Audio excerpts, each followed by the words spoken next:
Bonjour à tous et bienvenue, vous regardez 6 minutes chrono, le rendez-vous quotidien de la rédaction de Lyon Capitale. Et aujourd'hui nous accueillons Chloé Vidal, bonjour. Bonjour. Alors vous êtes adjointe à la ville de Lyon en charge de la démocratie participative, on aura probablement le temps d'en reparler tout à l'heure, mais on vous a invité pour revenir sur une tribune que vous avez publiée, qui finalement demande comment dire, des ajustements dans le rôle d'élu et notamment sur tout ce qui va concerner la parentalité.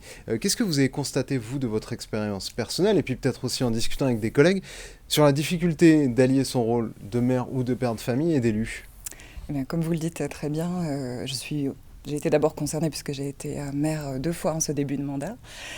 Donc j'ai connu voilà, les joies de la maternité, mais aussi je me suis retrouvée face à un vide juridique très insécurisant en fait. Et en discutant effectivement avec beaucoup de collègues élus, je me suis rendu compte qu'effectivement la question de la parentalité des élus était complètement invisibilisée et que ça pouvait menacer à la fois la sécurité de l'élu et le bon fonctionnement démocratique aussi de l'institution. Et donc en discutant avec Léonore Monconduit, voilà, je parle de son cas parce que c'est celui qui a été fortement médiatisé. La mère de Poitiers. La mère de Poitiers, absolument, qui vient juste de partir d'ailleurs en congé maternité depuis le 15 mars et qui se retrouve donc obligée dans l'incapacité de mettre en place un intérim de manière sécurisée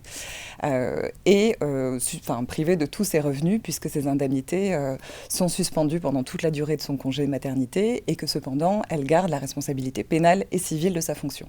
Donc là on voit qu'il y a quand même un souci, quelque chose qui ne fonctionne pas et on se rend compte en fait que le système n'a pas été créé jusque-là pour permettre à des femmes qui peuvent être en âge d'avoir des enfants en fait d'accéder à ces fonctions de chef d'exécutif. Parce que vous, par exemple, ce que vous auriez pu aimer personnellement, c'est que pendant quelques semaines, quelques mois, vous soyez délestée de vos fonctions d'adjointe. Ça a été le cas. Ce qui aurait pu être le cas, par exemple, si vous êtes dans le privé où vous partez pendant quelques mois. Exactement. Alors moi, j'ai eu beaucoup de chance. J'étais enceinte pendant la durée de la campagne et quand j'ai eu mon deuxième enfant donc en 2021, le maire de Lyon, toute l'équipe de l'exécutif en fait s'est organisée pour mettre en place un intérim. Donc j'ai réparti mes dossiers entre 3 collègues adjointes et adjoints. Je pense que ça c'est aussi en fait la force de cette équipe qui a permis aussi que l'on s'arrange, mais clairement rien n'est organisé, rien n'est préparé pour mettre en place un tel dispositif d'intérim. C'est-à-dire qu'à l'inverse du privé où il y a un vrai congé maternité, paternité ou d'adoption, tout à fait, qui existe, là il n'y a rien.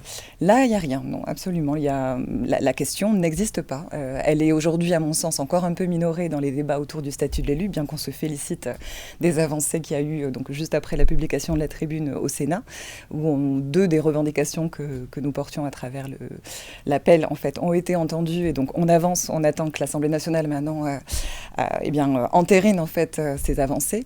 Mais de fait, non, on se retrouvait dans une situation qui est préoccupante. Et pour moi, c'est aussi une question démocratique. Et c'est aussi avec ma casquette d'adjointe à la démocratie locale que j'ai souhaité prendre la parole. On est devant un problème d'égalité d'accès aux fonctions électives.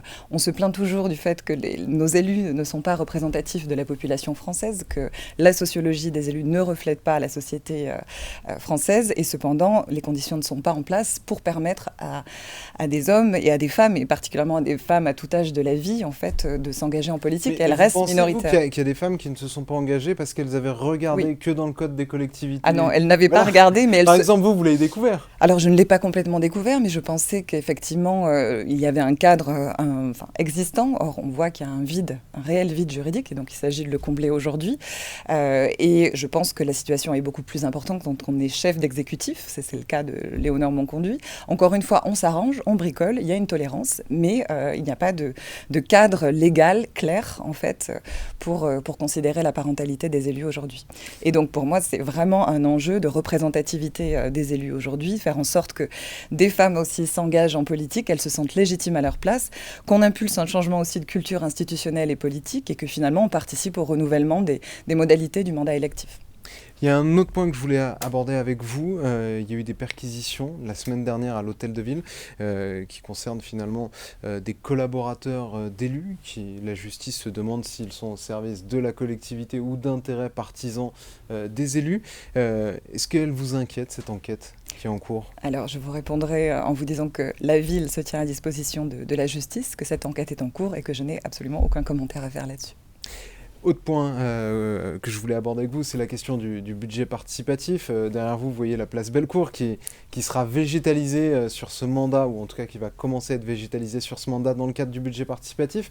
Il y aura aussi une deuxième phase sur le budget participatif. Qu'est-ce que vous en attendez de cette deuxième phase ? Alors, la deuxième édition se lance à l'automne. En octobre 2024, on pourra à nouveau déposer ses idées. On espère évidemment que toutes les Lyonnaises et tous les Lyonnais verront ce budget participatif comme une opportunité. Le nombre de participants avait été quand même assez modique. Ce qui est tout à fait normal. Déjà très bien placé dans la moyenne, je vous rassure, des collectivités en France. Et puis, de toute façon, l'idée n'est pas de faire du nombre, mais d'avoir des propositions qualitatives et surtout d'intéresser, on va dire, toutes les Lyonnaises et les Lyonnais et peut-être même encore plus les personnes qui se tiennent le plus souvent un peu éloignées de ces dispositifs de participation et pour qui on aimerait rappeler que c'est une opportunité finalement de participer à l'aménagement de sa ville. Et qu'est-ce qui cette fois-ci sera possible de faire ? Est-ce que c'est le même cahier des charges que la dernière fois ? Quels sont les champs sur lesquels on peut contribuer ? Alors on restera sur les compétences municipales et cette fois-ci exclusivement parce qu'on pense que ça a créé peut-être un peu ça a été peut-être un peu confusionnant de rajouter aussi la possibilité de co-réaliser avec la métropole.